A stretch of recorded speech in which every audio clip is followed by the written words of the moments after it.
uzdravil, Pane.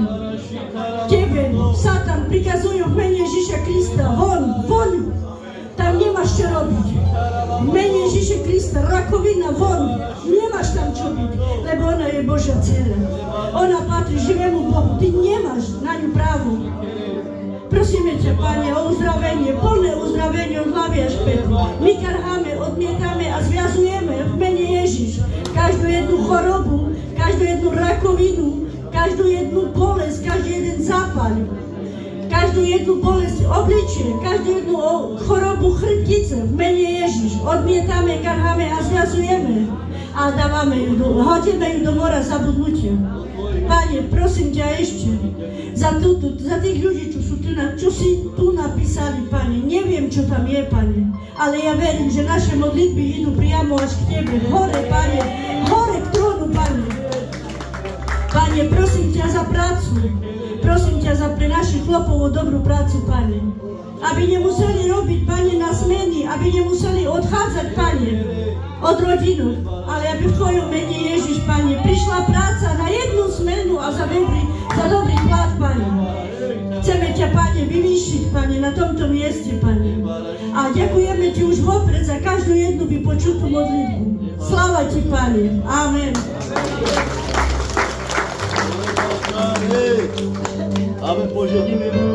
Šajtu mi privitine, najdi si mjesto.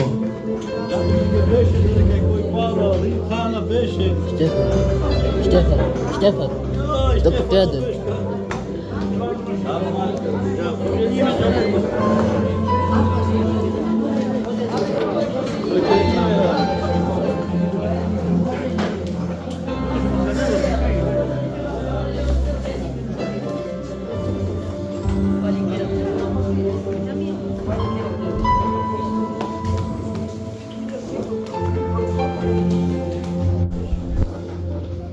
Takže mám nejaký oznam.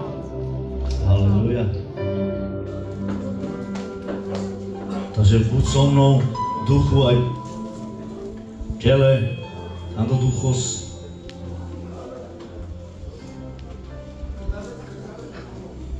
Takže Ricky Ramencauri, máte náš kere. Viem, že trošku je horúco, ale vydržíme. Ale pod výšky.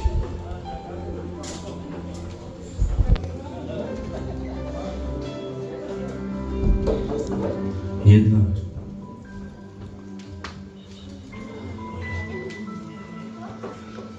Koľký z vás chcete ísť ďalej s Pánom? Koľký z vás milujete Boha opravdové?